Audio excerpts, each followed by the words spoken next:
இளைஞர்கள் அரசியலுக்கு வரணும் வரணும்னு குரல் கொடுத்துக்கிட்டே இருக்கீங்க. 30 வருஷமா நீங்க வந்த மாதிரி இல்ல. நாங்க வந்து ஜல்லிக்கட்டை காப்பாத்த பீச்சுக்கு வந்து அடிச்சு அனுப்புறீங்க. எலெக்ஷன் நிக்கலாம் கட்சி ஆரம்பிக்கிச்சு ஆள் கூட மாட்டீங்க. நாமினேஷன் ஃபைல் பண்ணா எல்லாம் சரியா பண்ணிட்டீங்கன்னு சொல்லிட்டு அதுக்கும் எங்களுக்கு சொல்ல மாட்டீங்க. கேஸ் இருக்கிறவங்க ஐடி ஃபைல் பண்ணாதவங்க எல்லாம் அவங்களுக்கு நாமினேஷன் கிளியர் பண்றீங்க. எல்லா தப்பையும் பண்ணி ஃபைல் பண்ணிருக்கவங்க நீங்க சின்ன கொடுக்குறீங்க. எல்லாத்தையும் கரெக்டா பண்ணிடுவோம் கடைசி வரைக்கும் எல்லாத்தையும் சொல்லிட்டு உட்கார வச்சுட்டு எங்களுக்கு ஒரு வாய்ப்பு கூட கொடுக்காம வெளியில அடிச்சு ரோட்லயும் உட்கார விடாம போலீஸ் வச்சு துரத்தி அனுப்புறீங்க. இளைஞர்கள் தான் படிக்கணும், இளைஞர்கள் தான் உங்களுக்கு மார்க் வாங்கி கொடுக்கணும், இளைஞர்கள் தான் உங்களுக்கு டாக்ஸ் கட்டணும், இளைஞர்கள் தான் உங்களுக்கு அந்நிய செலவனை கொண்டு வந்து கொட்டணும். இங்க நல்ல பேர் எடுக்கணும். ஆனா நாங்க நல்லது பண்ண வரக்கூடாது. உங்களுக்காக நல்லது பண்ண வந்தாலும் பார்க்க வைப்பீங்க, அடிக்க வைப்பீங்க, அடிக்கிறத வேடிக்கை பாப்பீங்களா? இதுதான் நாங்க வந்திருக்கோமா? கேட்க மாட்டீங்களா? நாங்க இங்கதானே வந்து அடி வாங்கிருக்கோம். ஒருத்தங்க அடிபட்டு கையில அடிபட்டு ரத்தம் வந்துட்டு இருக்கு, இடுப்புல குத்தி இருக்காங்க.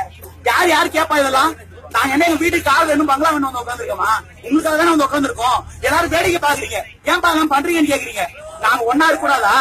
ஒன்னா சேரக்கூடாதா? நல்லது பண்ண கூடாதா? அப்படியே யோசிச்சுட்டு உள்ளே இருங்க. பேஸ்புக்லயும் வாட்ஸ்அப்லயும் கமெண்ட் போட்டுக்கிட்டே இருங்க. வாங்கடா வாங்கடா வாங்கடான்னு சொல்லுங்க. ஆனா வந்துடாதீங்க.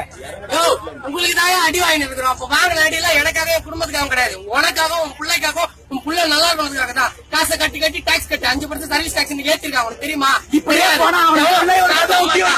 நாங்க எலெக்ஷன் ஃபைல் பண்ணுவோம். எங்க அப்ளிகேஷன் வாங்குவேன், கரெக்டா இருக்குன்னு செக் பண்ணுவேன். இதை செக் பண்றதுக்கு ஒரு கவர்மெண்ட் ஆபீசர் அவருக்கு சம்பளமும் கொடுப்பேன், பென்ஷனும் கொடுப்பேன். அப்புறமா வந்து சைன் பண்ணி அக்னாலஜ்மெண்ட் ரெசிப்ட் கொடுப்பேன். கடைசி நாள் வந்து 2000 தாள காணும் கேட்டா சின்ன பிள்ளை மாதிரி ஏற்கனவே ஒரு ஆபீசர் இருந்தாரு, அவர் கழிச்சிட்டாரு. புது ஆபீசர் இருந்தாங்க. என்கிட்ட கேட்காதீங்கன்றீங்க. யார கேட்கணும்? கவர்மெண்ட் ஆபீஸ் நீங்க தானே. நீங்க ஒரு ஆபீஸ் தானே, ஒரு செயின் தானே. உங்களை விட்டு நாங்க தனித்தனியா தெரிஞ்சுமா பிரைவேட் நடத்துற எலெக்ஷன் பிரைவேட்டா போய் கேட்க முடியுமா? அப்புறம் எதுக்கே எலெக்ஷன் வைக்கிறீங்க? எதுக்கு எலெக்ஷன் வைக்கிறீங்க? எலெக்ஷனே வைக்காதீங்க. அதாவது பணக்காரனோ ஊழல் பண்றவனோ திருட்டுத்தனவாதியும் தான் ஜெயிச்சுட்டே இருக்கணும்னா எலெக்ஷன் வைக்காதீங்க. 3 பேரும் நிக்க வச்சு சாபத்திரி போட்டு எடுத்துட்டு போயிட்டே இருங்க. அப்புறம் எதுக்கு 30 வருஷமா இளைஞர் வரோம்னு சொல்லிட்டே இருந்தீங்க. நீங்க எல்லாம் கிழவன் ஆயிட்டீங்க.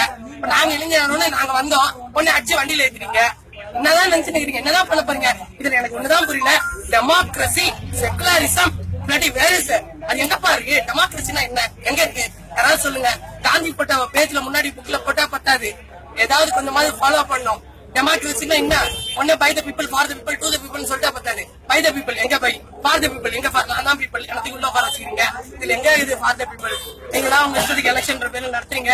எலெக்ஷன் ஆபீசர் நீங்களே செட் பண்ணுவீங்க, கவர்மெண்ட் ஆபீசர் நீங்களே செட் பண்ணுவீங்க. அந்நிய செலாவணி வழிக்கு இருக்கு ஒருத்தவங்க குடிக்கிறீங்க. அப்புறமா நாங்க வந்து நான் ஒரு ஏர்கிராப்ட் மெயின்டெனன்ஸ் இன்ஜினியர். நீங்க வரணும்னு அவசியமா கிடையாது. இவர் 2 டிகிரி வச்சிருக்காரு, போஸ்ட் கிராஜுவேட், ஐடி ப்ரொஃபஷனலிஸ்ட், 1.5 லட்சம் சம்பளம் வாங்குறாரு. இதுக்கே வரணும். என்ன கிடைக்கும் பாத்தீங்க? வந்து இன்னைக்கு வந்து இந்த சாயந்தரம் நாங்க அடி வாங்கிருக்கேன். எனக்கு என்ன கிடைக்காது? ஒண்ணுமே கிடைக்காது. நம்ம நாடு, நம்ம நிலம், நம்ம குளம், குட்டை, ஏரி எல்லாத்தையும் ஆட்டி போட்டு முடிச்சுட்டானுங்க. இதுல கொஞ்சம் நெஞ்சாவது காப்பாத்தி உயிர் வாழலாம்னு பார்த்தா அதையும் விட மாட்டீங்க. கேரளாக்காரன் கொடுக்க மாட்டான், கர்நாடகாரன் கொடுக்க மாட்டான், என்ன கொடுக்க மாட்டான். வச்சுக்கலாம் நீ அப்படியே விட்டுருவ. அவன்கிட்ட குடுறாப்புறானா கொடுப்பானா? வீட்டு காசுலாம் குப்பையில போட்டு பக்கத்து வீட்டுக்காரன் போய் கொஞ்சம் காசு கொஞ்சம் காசு கொடுப்பானா? நீதான் கொடுப்பியா? எவனும் கொடுக்க மாட்டான். உன் காசை நீ தான் காப்பாத்தணும். வச்சிருக்கிற குணங்கிட்ட ஏரி குப்பை எல்லாம் காசு வருது. பேப்பர் பாலித்தீன் ஓடு போட்டு கென்யா, தம்மாத்தூள் நாடு கென்யா நேற்று பாலித்தீன் பேன் பண்றான். நெமிபியா, கென்யா, காமரான் எல்லா கண்ட்ரியும் பாலித்தீன் பேன் பண்ணிட்டான். நீ ஆமன்ல பண்ண மாட்டேன். அதை கேட்கணும். நாங்க வந்தாலும் கேட்க மாட்டேன். எலெக்ஷன்ல நிக்கணும் வந்தா நிக்க விட மாட்டேன். ஒரு புரட்சி பண்ணி நம்ம ஜல்லிக்கட்டை காப்பாத்தானே காப்பாத்த விட மாட்டேன். யோ வெளியே வாயா, 80 நாள் 6 டிவி போட்டியே பாத்துட்டு உட்காந்துருப்பேன். ஏன்ச்சு வரலவா, தெருவுக்கு வா, வந்தோம் ஜல்லிக்கட்டு கட்சிது. இப்ப வா அவசியம்